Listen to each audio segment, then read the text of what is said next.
special session which is in the series of COIL, that is collaborative online intercultural learning. As we already have a blog for you, and I've shared with you through the email. Some of you have already put your comments on it, and those are very interesting comments. We are just now going to talk further about those. But before we go on to this discussion, I would like to welcome two of our guests from San Jose State University, Professor Mina and Professor Jason.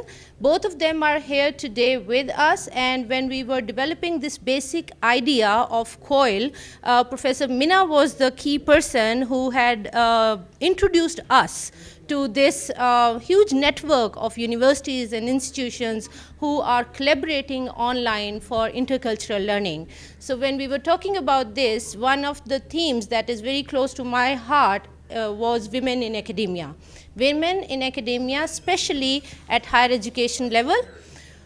Do the women come at higher education level? Do they get enrolled in specific fields? Do they retain? Do they not? And once they graduate, do they work in the field or not?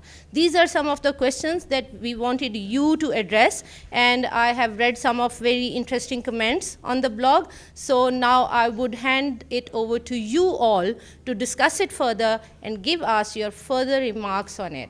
So welcome once again. Yes, madam.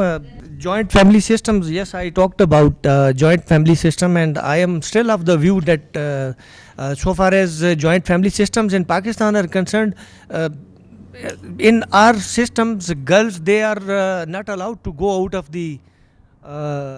of their houses. They have their own problems.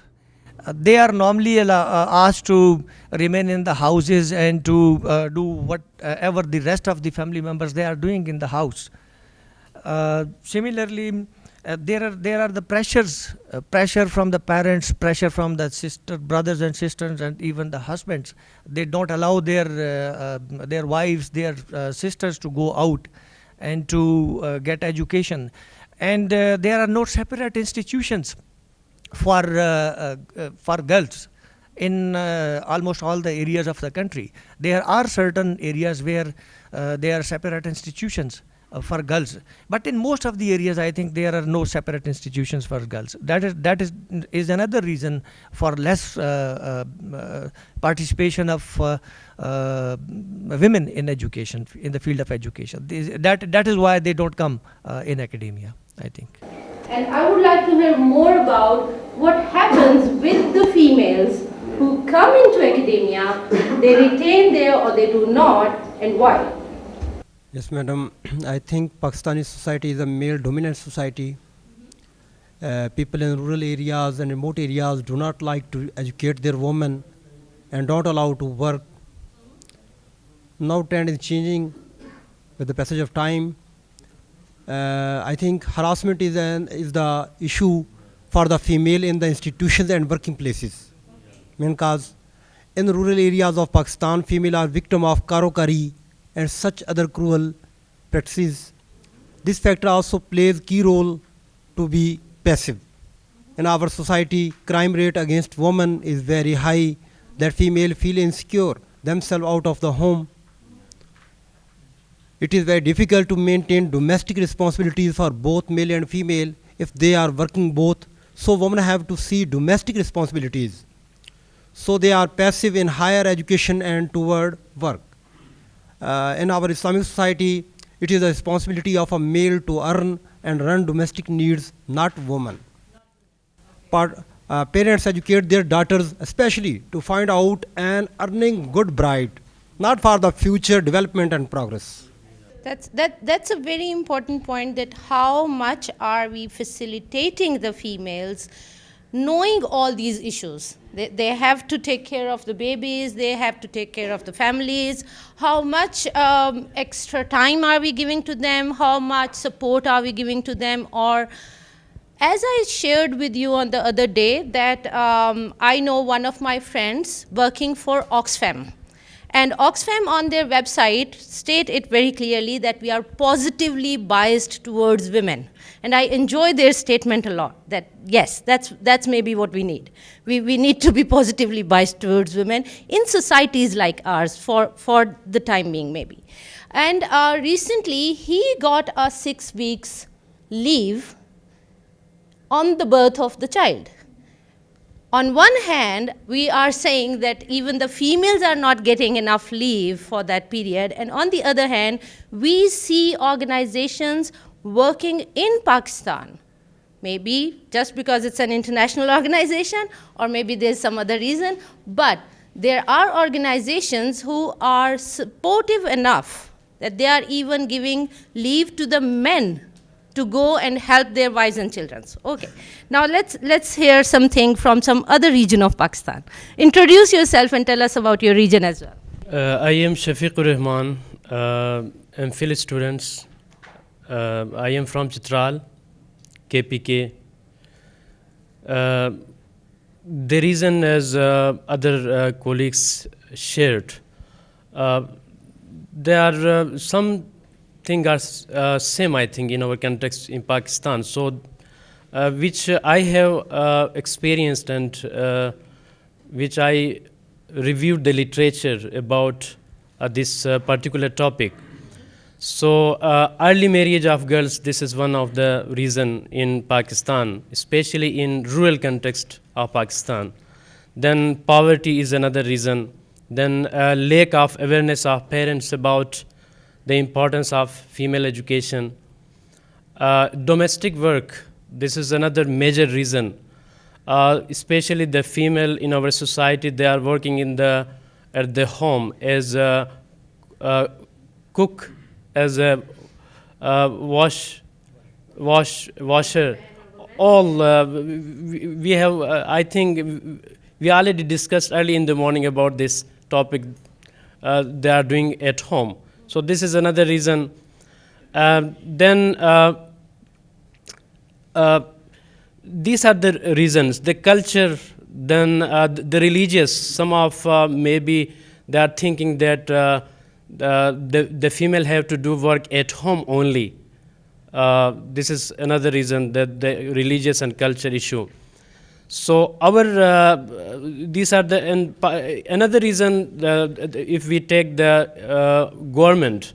So Pakistan has paid a little attention in gender equality. This is another issue in Pakistan, and gender equality is a key to all kind of progress. If we, because 50% female we have in Pakistan, I think, half of the population. So no country has progressed without involving women in education. So therefore, our suggestion would be, in order to bring gender equality, it is essential to provide equal opportunities to both men and women in education, and especially in higher education, and to make female equally empowered.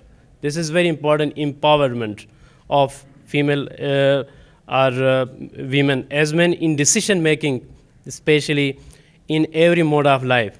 So it is very essential to educate women in male-dominated society, as our friend said, Mazhar Hussain, that this is male-dominated society. So such as Pakistan, because educating girls delivers a high return than other investment in developing world. This is the report, World Bank report 2011. So if we will give education to our women, so it will be a good investment. Thank you so much. Thank you. Okay, one more participant is here, and I want to hear what you want to say. I want to know your opinion about what he said, empowering women. What do we mean by empowering women? Bismillahirrahmanirrahim. Sayyid Mubarak Ali from Gilgit-Baltistan. I belong to the last border of Pakistan, which is called Skardu. Alhamdulillah, we have very good ratio in education, participation of women or girls in education, 37%. This is the result of struggle of World Bank, European Commission, Aga Khan Education Service, and other NGOs belongs to abroad and Pakistani NGOs. So, ma'am, as well, ma'am said, ki what is empowering a woman? I think unluckily, still we are unsucceed to empowering, giving power our women in society.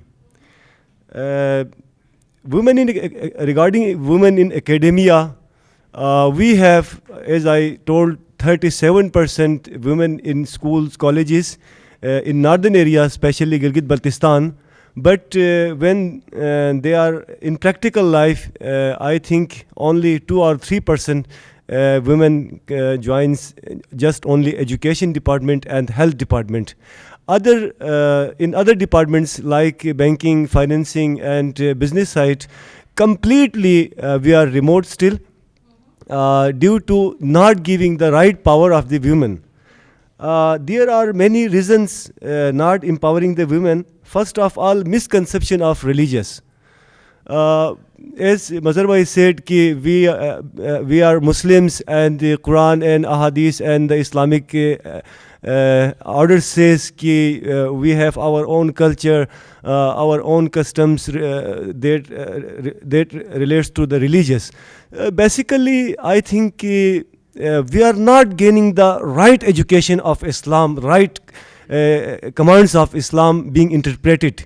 Due to that matter, we have a male-dominated society, and a man think or thinks that it is my duty. I have to earn. I have to look after the family, and my wife or my female side just look after the home or inside the home. This is the misconception of the religious side. Thank you very much, ma'am.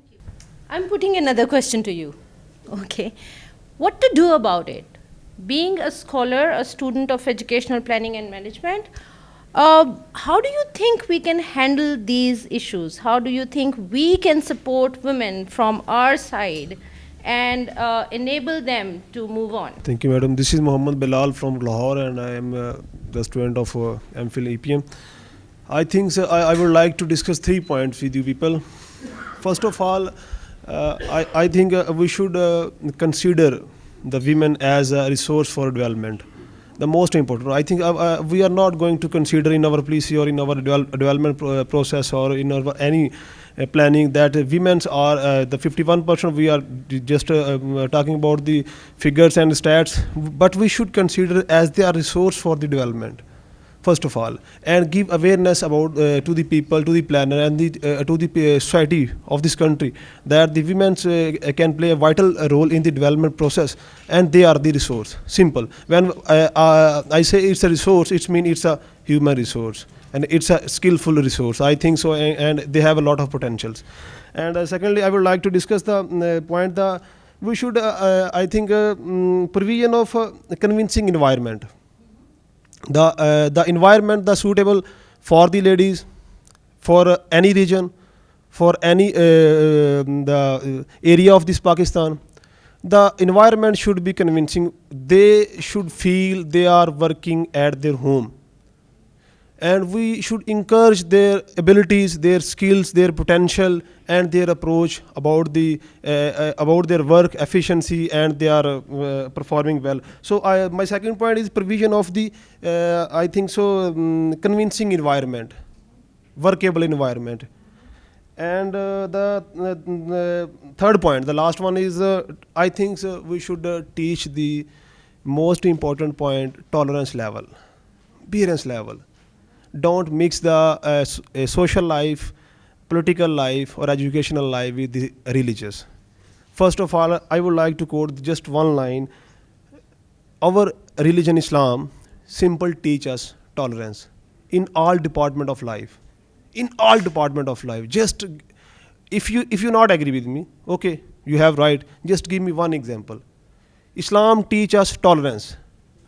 Islam is the only religion in this world that is a universal, that encourage women in the war field, in the house, in the street, in the court, or in the presentation of the peoples. When you are in the power, when you are in the government, so only the really I can boldly claim that this religion encourage, empower the woman very, very high level. So, the last point is what we can do. There is a system, there is a rules, are the theories, and there is a society.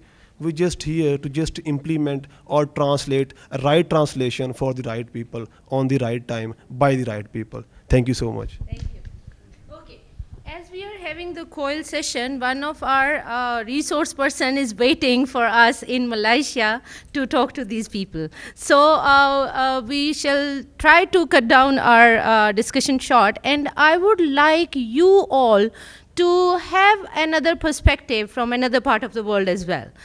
We have two guest speakers here today from USA, and as this COIL project goes on and you come back in February or March, as you have decided the dates for your next sessions, we will then be having an online discussion with Tabitha and her students as well. But today we did not want to miss the opportunity having two guests here. Let's hear a little bit about women in academia in USA as well, and how do our speakers perceive it there. Thank you, Dr. Afshan. My name is Minna Holopainen. I'm actually from Finland, but I moved to the United States 15 years ago, and I live there and I teach there. First, I'd like to congratulate Dr. Afshan for such students with such passion. So I'm not sure if my classroom ever sees the level of passion we see with the speakers here, so I'm very impressed. And also the intelligent comments. I think you're very progressive, very invested in the success of your country and your life. So I'm not sure do we see this level of passion in the freshmen that enter my college or my university. So I'm a little bit jealous, I have to admit. I actually wanted to have ask about, I was taking notes during the comments, and I wanted to ask a question. So what we've done with Allama Iqbal Open University is we have developed online education. Now, I heard some comments about the difficulties of women in participating and leaving the house to participate in education. And I understand whereas it's not necessarily Islam that makes it, it could be male dominance, but what if people who believe that Islam prohibits girls in participating in education, what would happen in those families if the girls were able to educate themselves at home and also bring in money by working from home? How would that change the power within those families? What do you think? Yes, I would like to share something about the academia of women. The main thing is that in our syllabus or curriculum, there is a lack of the tuning of the women or tuning of the all families who do not allow them to participate with the men. So we must include some topics and some other things in curriculum. Okay. Secondly is we must tune the all families who do not like to go there to do work with the men. So we must tune all the dominant societies, all the members of the societies, so that they think broadly. They think broadly, and they must allow the women to work with the men. Thank you. Okay, Jason is sitting silently, and maybe he is trying not to share what he is going to share tomorrow at 9 a.m., but we will force him to, because my students would not be able to be there. They will be in their workshop. So we would definitely like to listen to some of your comments as well. Hello, everybody. My name is Jason Laker. I'm a professor also with Mina at San Jose State University in California. I'm from the U.S. I was born there, but also before moving to California, I'm from Michigan originally, but before moving to California, I worked in Canada. I lived in Canada, so I've worked in both those countries. And first I have to say how much I appreciate the opportunity. It's very rare for people from the U.S. to have the opportunity to visit Pakistan, and this is my first visit, and it's been excellent. And very much appreciating the gift to be with you in person. In regard, and I should also say, I'm currently a professor in education, but before this, I was always teaching gender. And I enjoy going to, I've been to China, I've been to Japan, I've been to some other countries in the East, and it's kind of amusing sometimes when I'm a man, I'm telling them I teach about gender and women's studies, and oftentimes the reaction is, you know, what? You know, because the word gender, often psychologically we think we're talking about women. But of course the truth is everybody has a gender. And there are scripts, you know, like almost like a theater. We're taught as little children how you're supposed to be based on your gender. And there are perhaps benefits to this, and I want to say a few words about the cost of this, because I think it relates to the conversation. And I first want to agree with my colleague, Mina. You know, I appreciated the comments about tolerance within religious teachings. And in my view, in my experience, all of the major religions similarly, if we're talking about religion, then we believe there's a creator. And that and I believe in that. And the belief then is if we're created, then there was a desire that we should bloom, you know, be the absolute best. That sounds nice on paper, but it becomes very difficult when you actually have the humans and our diversity of our temperaments and our beliefs and what makes, you know, what food we like or don't, etc. So I tend to agree with my colleague that it's actually the arrangement of gender, the power issues that are hiding inside the gender script, that on the one hand, it is orderly. You know, if you think about the benefit, if we know this is who you are, so this is what you do. This is who you are, this is what you do. That's very tidy. But it's also true that just because I was born male doesn't mean for example, I like flowers. My wife, she doesn't like flowers. Finding a gift is difficult. So it is difficult to be your whole self as a creation if the script that's supposed to guide you also constrains you. And so we I think, need to recognize that, for example, if there's a woman who likes cooking and likes caring for a child and likes jewelry, to respect that. And if we have a woman who likes to do engineering and building construction and so forth, to honor that. But again, that sounds nice on paper. It becomes political. I would tend to believe that the arrangement of gender scripts has a secret agenda, and that agenda relates to power and dominance.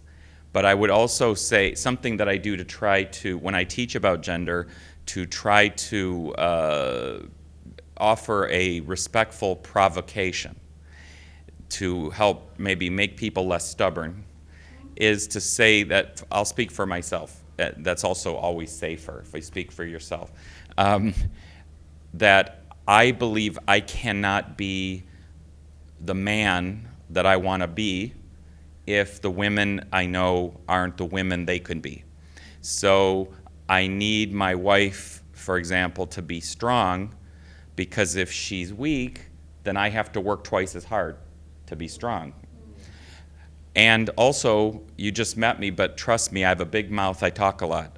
And if I talk a lot and she never talks, then I'll just talk and talk and talk, and I'll never learn anything about her or what she is saying. And she's intelligent, and she's a strong woman, and she makes sure I know it too. So I learned from my wife learns from me. We have children. We have 5 children. This is crazy.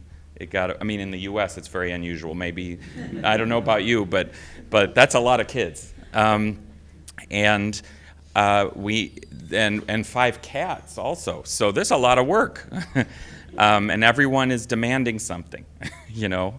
So I would suggest that when people point to religion as the justification, whatever religion, for the justification to keep things a certain way, that I would suggest that that's just merely looking for an official reason.